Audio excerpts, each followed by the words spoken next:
నమస్కారం. ఈ ఛానల్లో రేఖీ, వాస్తు, మెడిటేషన్, జ్యోతిష్ రత్నాల గురించి చర్చిస్తాం మిత్రులారా. ఇవాల్టి టాపిక్ స్విచ్ వర్డ్స్. ఈ టాపిక్ గురించి లాస్ట్ వీక్లోనే ఒక వీడియో చేశాం, కానీ మళ్ళీ అది కరెక్ట్గా పబ్లిష్ అవ్వలేదని మళ్ళీ చేయడం ప్రయత్నిస్తున్నాను. అయితే చిన్న ప్రయత్నాన్ని మీరందరూ కూడా లైక్, షేర్, సబ్స్క్రైబ్ చేస్తారని కోరుకుంటున్నాను మిత్రులారా. ఈ యొక్క వీడియోలో ఏవేమి చెప్తున్నానో అవి మీరు జాగ్రత్తగా విని మీ లైఫ్లో ఇంప్లిమెంట్ చేస్తారని కోరుకుంటున్నాను. స్విచ్ వర్డ్స్ గురించి అనేకమైన వీడియోస్ ఈరోజు సోషల్ మీడియాలో ఉన్నాయి. కానీ నేనే ఎందుకు చేస్తున్నాను అంటే, కొంతమంది స్టూడెంట్స్ కోసం అండ్ ప్లస్ ఎవరైతే లైవ్లో వస్తున్నారో, లైవ్లో కూడా స్విచ్ వర్డ్స్ అడుగుతున్నారు, వాళ్ళకు కూడా చెప్తున్నాను. సో వీటన్నిటికీ అసలు మూలం ఏంటి, స్విచ్ వర్డ్స్ మనం ఎందుకు చేయాలి, దీని గురించి మాట్లాడదాం. మీరు ఏదైనా అఫర్మేషన్ తీసుకోవాలనుకోండి, అప్పుడు ఏం చేయాలి? ఒక స్విచ్ వర్డ్ యూజ్ చేయాలి, అవునా? ఏదైనా పని అవ్వాలంటే మనం ఒక స్విచ్ వర్డ్ యూజ్ చేయాలి, లేక అఫర్మేషన్ తీసుకోవాలి ఏ వర్క్ అవ్వాలని. సో దానికి ఉండే ప్రాసెస్ ఏంటి, దాని గురించి మాట్లాడాలి. అసలు స్విచ్ వర్డ్స్ ఒక 20-30 సంవత్సరాల క్రితం మన సనాతన ధర్మంలో, లేకపోతే ఏన్షియంట్ ఋషులు మున్లు ఉన్న సమయంలో ఉన్నదా? ఉన్నది, అప్పుడే ఉన్నది. ఇప్పుడు స్విచ్ వర్డ్స్ అనగానే వెంటనే మనం బైబిల్లో ఉన్న ఏంజల్స్ యొక్క నేమ్స్ ద్వారా, వారి యొక్క వర్డ్స్ ద్వారా మనం స్విచ్ వర్డ్స్ అనుకుంటున్నాం. కానీ మన సనాతన ధర్మంలోనే చాలా ఉన్నది. అయితే ఈరోజు మీరు జెమినీలోని, గూగుల్లోని టైప్ చేస్తుంటే ఏవైతే స్విచ్ వర్డ్స్ వస్తున్నాయో అవన్నీ కూడా మనుషులు రాసిందే. కానీ వేదాలు, ఇలాంటి శాస్త్రాలు చదివిన వాళ్ళకే తెలుస్తాయి మన యొక్క సనాతన ధర్మంలో ఎన్ని స్విచ్ వర్డ్స్ ఉన్నాయో.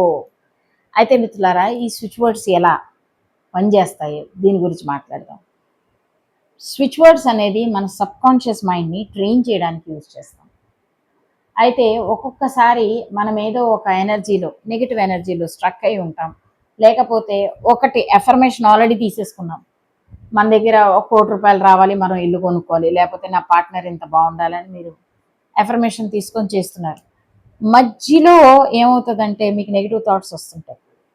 సో వీటిని ట్రైన్ చేయడానికే ఈ స్విచ్ వర్డ్స్ యూజ్ చేస్తారు.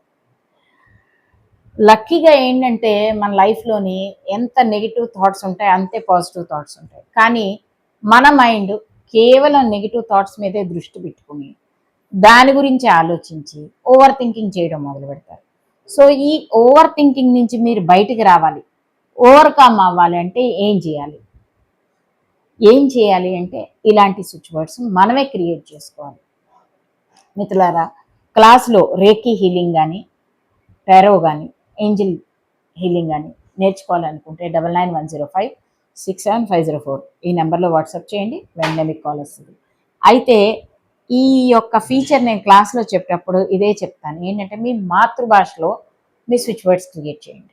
అఫర్మేషన్స్ కూడా, ఎందుకంటే ఆల్ స్టేట్స్, ఇండియాలో అన్ని స్టేట్స్ వివిధ భాషల నుంచి నా దగ్గరికి రేఖీ నేర్చుకోవడానికి, టారో నేర్చుకోవడానికి, ఏంజల్స్ నేర్చుకోవడానికి వస్తారు. కాబట్టి వాళ్ళందరికీ నేను ఒకటే మాట చెప్తాను, ఏమనంటే మీరు స్విచ్ వర్డ్స్ మీరు ఓన్గా క్రియేట్ చేయండి, మీరు అఫర్మేషన్స్ మీ ఓన్గా క్రియేట్ చేయండి అని చెప్తాను. ఎందుకంటే మీ మాతృభాషలో పెట్టుకుంటే ఇట్స్ సో ఈజీ. మీ బ్రెయిన్ని ట్రైన్ చేయడానికి వెంటనే అది ట్రైన్ అయిపోతుంది.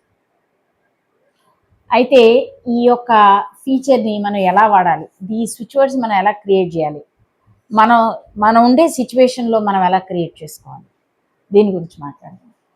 ఫర్ ఎగ్జాంపుల్, మీరు మెడిటేషన్ చేస్తున్నారు, లేకపోతే రేఖీ చేస్తున్నారు, లేకపోతే మీరు ఏదో వర్క్ చేసుకుంటున్నారు, సడన్గా మీకు అనిపిస్తుంది ఏదో నెగిటివిటీ ఉంది చుట్టుపక్కల, లేకపోతే ఏదో సెల్ఫ్ డౌట్ మొదలైపోయింది. అప్పుడు bounce back, clear, bounce back, clear, clear. నెగిటివిటీని మనం బౌన్స్ బ్యాక్ అంటే నెక్స్ట్ మనం ఎవరినో తిట్టాం, లేకపోతే చెడు భావన వస్తుంది మనసులో, బాగా బ్యాడ్ థాట్స్ వస్తున్నాయి, అప్పుడు ఏం చేయాలి?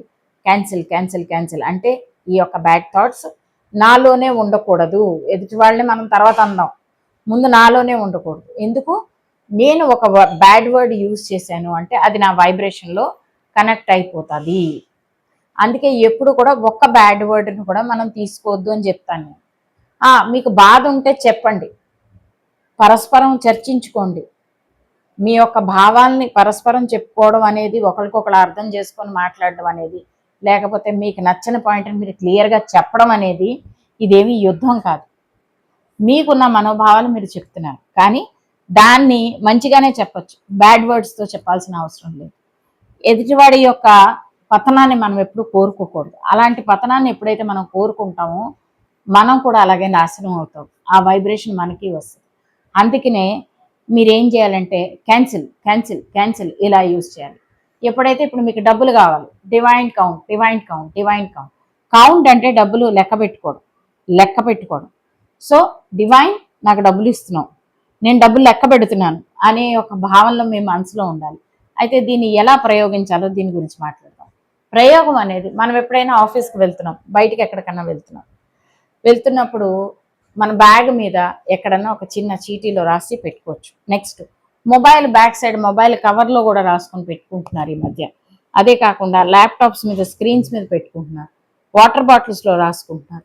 ఇలా కూడా రాసుకోవచ్చు. ఫర్ ఎగ్జాంపుల్ మీ పార్ట్నర్ మీ నుంచి నో కాంటాక్ట్ సిచ్యువేషన్లో ఉన్నారనుకోండి, మనం కలిసి ఉన్నాం, ఎంత చక్కటి స్విచ్ వర్డ్కి, మనం కలిసి ఉన్నాం, ఆనందంగా ఉన్నాం అంటే ఆ భావనే అంత సంతోషంగా అనిపిస్తుంది. వీఆర్ టుగెదర్ టుగెదర్ టుగెదర్ ఇలాగా మనం అనుకుంటాం. ఈ యొక్క మాటతోటే మన వైబ్రేషన్ మారిపోతుంది. సో మనం ఆలోచన విధానం అనేది పూర్తిగా మారి మన జీవితంలో ఒక మార్పు రావాలని కోరుకుంటున్నాను. అయితే మిత్రులారా, ఈ చిన్న వీడియో నుంచి మీ అందరి నుంచి నేను సెలవు తీసుకుంటున్నాను. అదే కాకుండా ఈ యొక్క ఛానల్ని ఎంకరేజ్ చేస్తారు, లైక్ షేర్ సబ్స్క్రైబ్ తప్పకుండా చేస్తారని కోరుకుంటూ ఈ చిన్న వీడియో నుంచి మీ అందరి నుంచి సెలవు తీసుకుంటున్నాను. बहुत बहुत धन्यवाद। जय मां काली। स्वस्ति।